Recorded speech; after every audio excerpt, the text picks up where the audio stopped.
Howdy everybody, welcome to Mark 7 getting a engine rebuild. We're doing a bigger turbo, we're doing forged internals, we're doing rods, bearings, pistons, intercooler, clutch. We're doing everything to basically go stage 3 on this car. So it is a great pleasure that I am teaching Michael how to gap rings. This is a very delicate process and it takes forever to do it right. Enjoy us gapping some rings.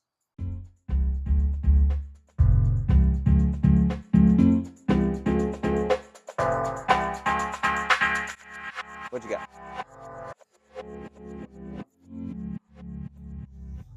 And you see how this is not straight right here? You just got to make sure that's straight. That is probably 30 thousandths right there.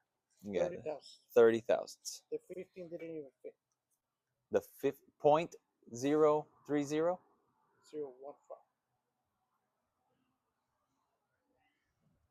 82.5. Yeah, okay. So this is right. So that means we're going to be cutting a whole lot. Y no tenemos la máquina. You know who does have the machine? The store. The store. Oh, this could be a good time. Engine builders out there, what ring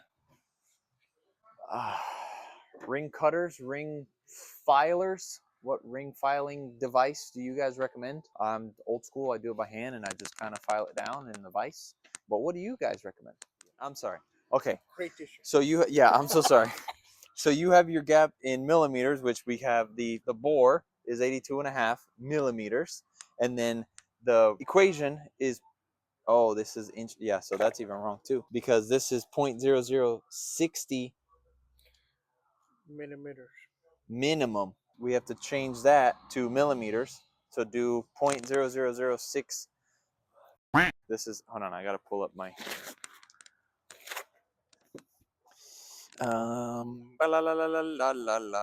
where's chat GBT. 0.00060 to my tools in my toolbox. What do you need? Oh yeah,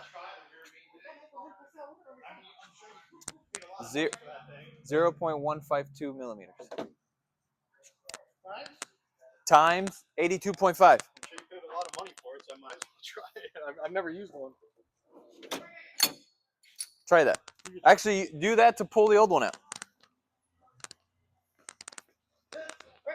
Yeah. Yes. Cool. They'll be here tomorrow. Sweet. Doesn't even make sense either. Okay, so then that's not that. So then we do have to go back to 0.0060 times 82.5. So 495 millimeters, which would be that point. That's your minimum. All right, let's do this.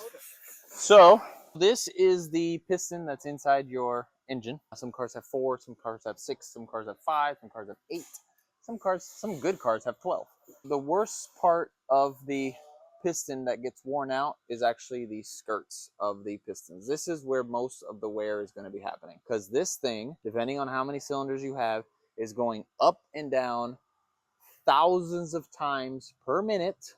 So this is kind of how it works inside the motor. It will go up and down. Your spark plug would be up here. The spark plug explodes. There's going to be fuel inside this, and it will create an explosion. When the explosion happens, it is driving this piston down because it is connected with a crankshaft. There's a big giant crankshaft right here. And when one is driven down, the other one's going to be driven up. So the reason an engine works is because you are forcing one up, and it will bring up the other one, and forcing the other one down and bringing it up. That's kind of how it works. So these are IE rods. You can see the obvious difference between rods, how thick they are. The cool thing about this is that there's actually a different material inside where the wrist pin would go. So the piston literally does this inside here. That's how it's able to move. So with this material being upgraded, it's able to kind of move and jiggle a lot faster. You do have oil passages, so oil can get into it and out of it a lot smoother. The side of the piston is where all the, oh, what cylinder is this?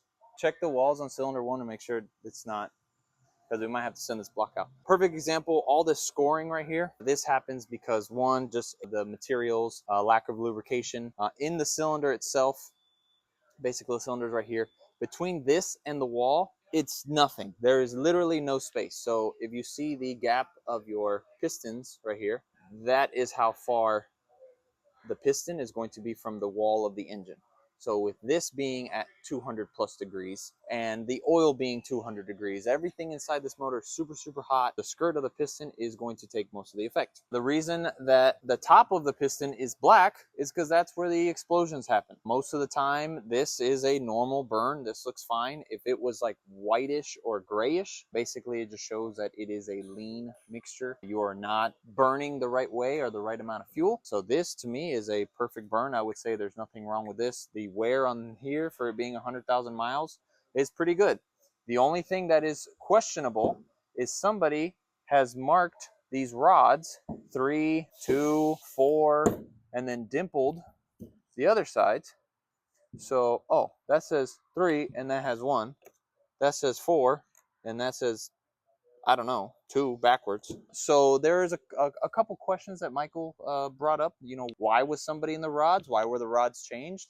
So before we put all these new parts in this motor, let's do some more examining and make sure that it is ready to be built, because this customer has bought maybe $5,000, $6,000, $7,000 in parts, and the last thing we want to do is put all this stuff in a bad block, and you know, one time on the dyno it blows up and that's it.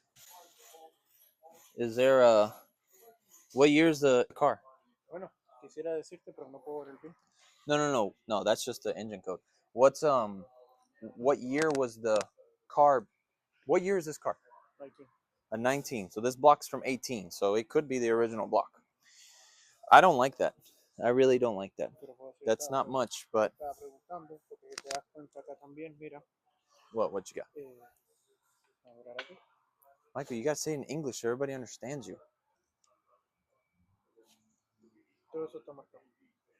Como si fuera junkie. Como si algo estuviera ahí. Well, what's that? Oh, that's Todo eso just dirt. dirt, aceite que estaba liqueando el sensor de allá. How come you didn't take the water pump out? Because you never told me if we were doing it or not. I thought you said that we were not gonna do it unless you do a water pump. Oh. What happened? So now we go my way or the highway? What happened? You're the one that said, "Hey, we gotta do a water pump. This is broken." You said, "Blah blah blah blah beep beep beep beep beep beep." How does the crank look? El crank se ve bien. Si vienes para acá. Mira. Si vienes para acá. Yeah. Todo se ve bien. Yeah. Hermoso, precioso. La marca que te enseñé allá nomás. Okay. English. The marker I showed you over there, that's about it. All the bearings to the view feels nice. I can move with my hand. The Marcus. Yeah. Well, I'm doing an executive decision. This has to go to the machine shop. So right here is basically that wear that scoring I was telling you about. So it looks like, I don't know why, but out of all the cylinders, this is the only one that got scored. Because this is a high horsepower car, I'm not going to risk it. We are going to be stripping this block down, sending it to the machine shop, getting this repaired, and then we can start building. Hopefully, we're able to shave this down without having to oversize the cylinder, because that would really, really, really suck. Let's send this to the machine shop.